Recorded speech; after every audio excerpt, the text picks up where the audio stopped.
There are people in your life right now who cannot be trusted, not because they wear it on their face, not because they hurt you loudly, but because they hide their danger behind charm, helpfulness, and subtle manipulation. Carl Jung didn't just study the mind.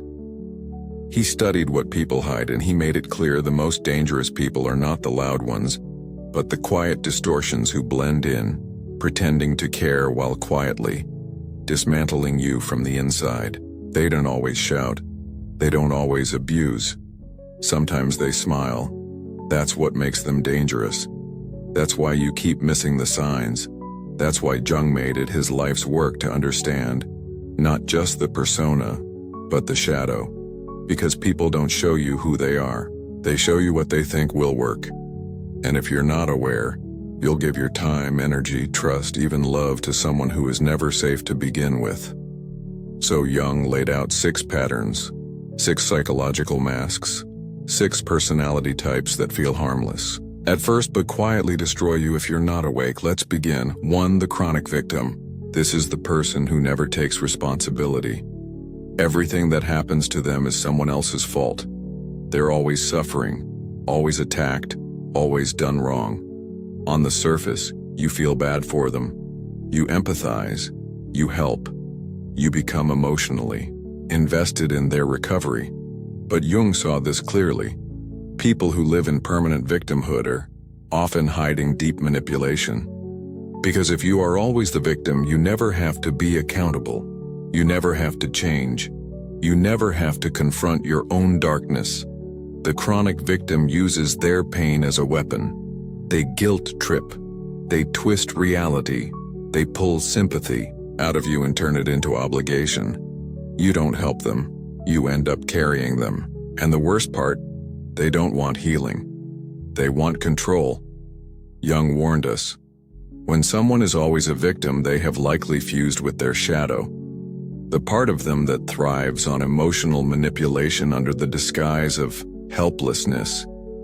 These people will never change. Because to change would be to lose the only power they have, your pity.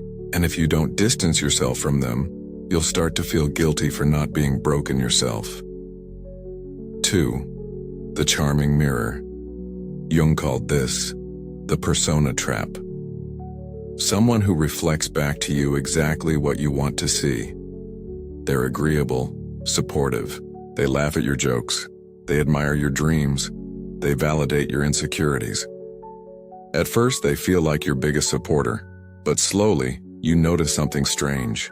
You don't actually know who they are because they're not showing you anything real. They're mirroring you to gain trust.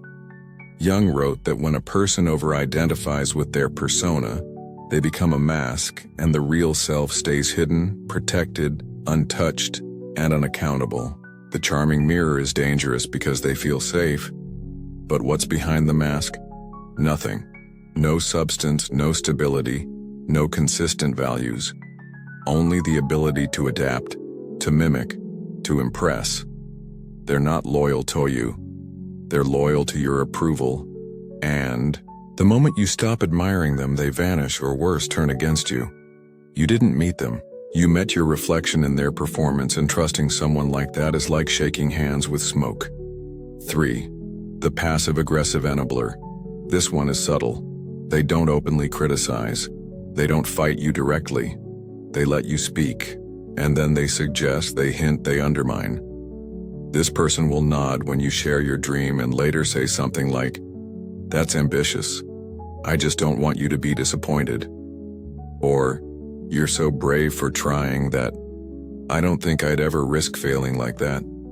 Sounds supportive, right? But it isn't. Jung described this dynamic as the hidden shadow of the helper. These people don't attack your decisions. They slowly erode your confidence through emotional suggestion. They present doubt as concern. They present fear as logic. They present judgment as maturity.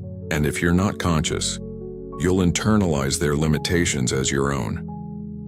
Jung believed that this type is especially dangerous because they pretend to empower you while quietly making sure you never outgrow them. Because if you succeed without them, They lose their invisible grip. They lose relevance. And for the enabler, that's a silent ego death. So they clip your wings before you ever take flight and call it support. 4.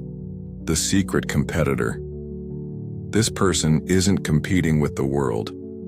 They're competing with you, but not openly. They pretend to be your friend. They applaud your success. They act like they're happy for you, but every time something good happens for you, they find a way to make it about them. They minimize it. They redirect the attention. They tell their own story. Slightly better, slightly more impressive. Jung believed that this type is driven by unconscious inferiority. They don't hate you. They're sent what you reflect back at them, their own inadequacy. And instead of owning that feeling and growing from it, they compete secretly. They copy your ideas and pretend they were theirs. They offer backhanded compliments. They only celebrate you when they're ahead, never when you're above. You feel it in the tension, in the forced praise, in the subtle shifts. And if you ignore it, you'll keep pouring trust into someone who sees you as a threat, not a friend. And here's the twist. When you fail, they'll feel relief, but they won't say it. They'll just say, "I was afraid this might happen. I tried to warn you." This person is not a teammate. They are a mirror competitor who plays the role of support just to stay close enough to sabotage you emotionally. Jung warned, never trust someone who can't clap when it's not their turn towing. 4 out of 6 revealed, each one more subtle than the last. Each one more dangerous the longer they go undetected. Now, we'll expose the final 2. The manipulative wise one and the seductive empath who hides control under compassion. Plus, how Carl Jung believed these types form through early trauma and unintegrated shadow. And Jung believed these 2 were the hardest to spot because they often appear wise, helpful, or even healing. They don't control you through force. They control you through your need for love, growth, or clarity. Let's continue. 5. The spiritual narcissist. The wise one. This is the person who presents themselves as enlightened, mature, grounded, emotionally advanced. They speak softly. They quote philosophy. They reference healing, alignment, shadow work, and mindfulness. They present themselves as above conflict, above ego. But in truth, they're deeply attached to being seen as superior. Jung would call this a split psyche, where the conscious mind clings to spiritual identity, while the unconscious shadow leaks out as quiet superiority, control, and judgment. The danger. They don't dominate you by arguing. They dominate you by always being the calm one, making you feel emotional, unhealed, or spiritually inferior anytime you push back. They say things like, "Sounds like a trigger you haven't dealt with yet. I'm just holding space. It's not my responsibility to fix your projection. You're still reacting. You have inner work to do." It sounds wise, but it's really a power play. They use emotional language to invalidate your reality. You can't win an argument because they'll never admit to one. You can't confront them because they'll reframe your anger as a flaw in you. And the more conscious you try to become, the more they shift the frame to stay above you, silently, spiritually, untouchable. Jung warned about this especially because the wise one often builds their persona out of unintegrated ego. They didn't kill their ego, they just gave it robes and crystals. They buried it under concepts and called it transcendence. And the more you trust them to guide you, the more power they gain.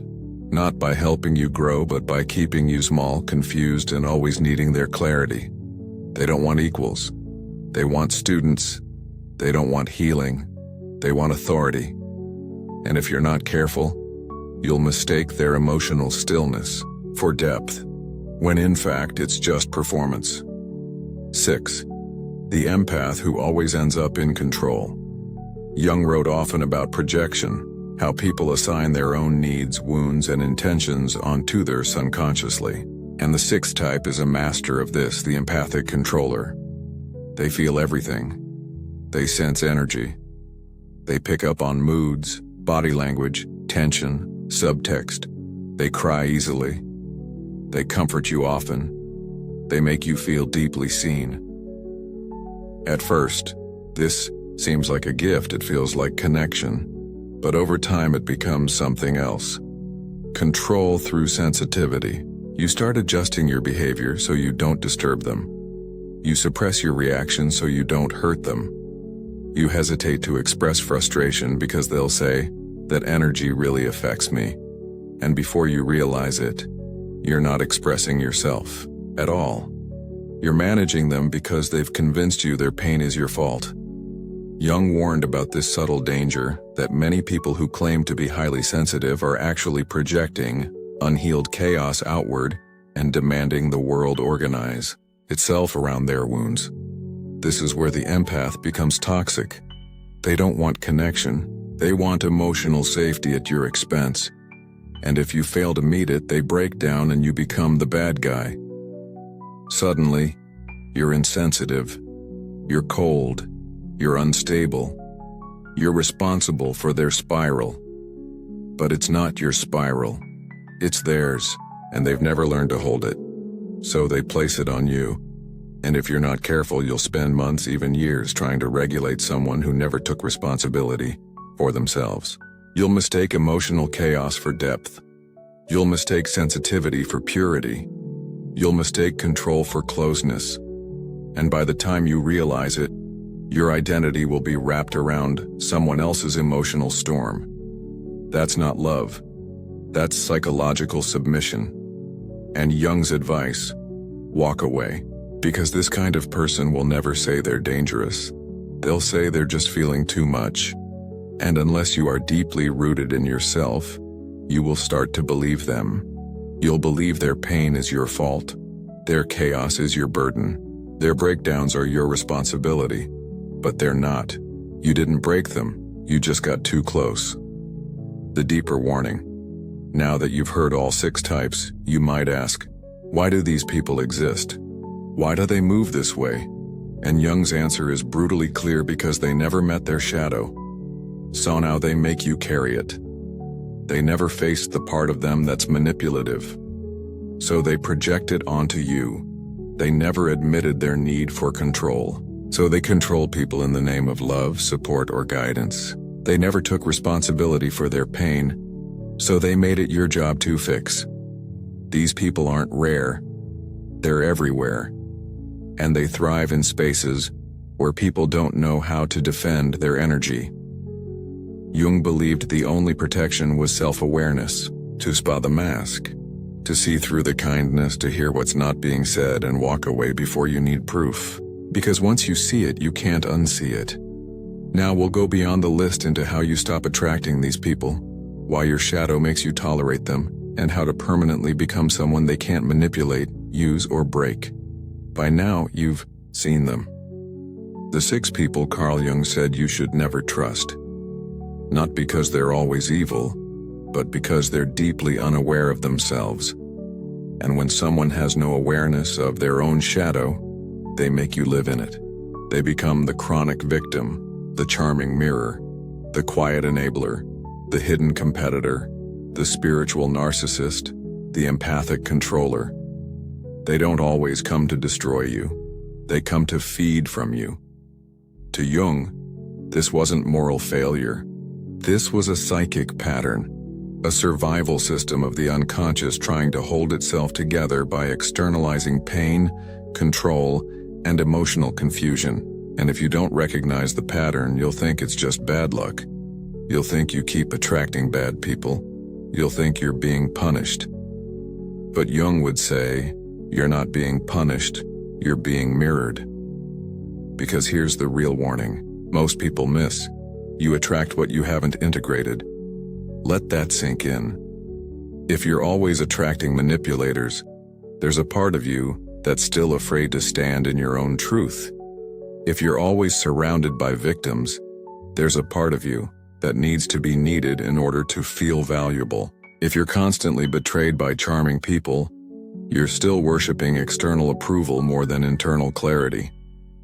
That's why this video isn't just about who to avoid. It's about why you tolerated them in the first place.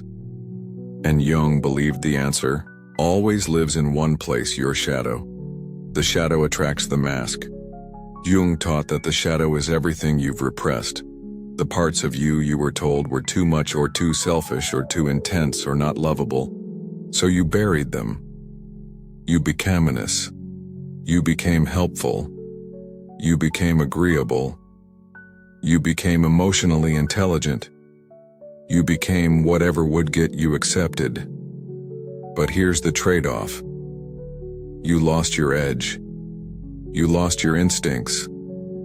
You lost your barrier to harm. Because when you repress your anger, you tolerate a disrespect. When you repress your intuition, you ignore red flags. When you repress your self-protection, you keep letting in the people who pretend to love you and then slowly consume you. Jung didn't want you to become cold. He wanted you to become whole. And to do that, you have to stop pretending that your love is limitless, that your patience is eternal, and that your trust should be freely given because it shouldn't be. Not everyone deserves access to you, especially not the people who live unconsciously. Because here's the brutal truth. Some people are not learning. They're just repeating. They've been the same for 10 years. They're not doing shadow work. They're not evolving. They're not growing with you. They're just adapting their language to hide their same old patterns.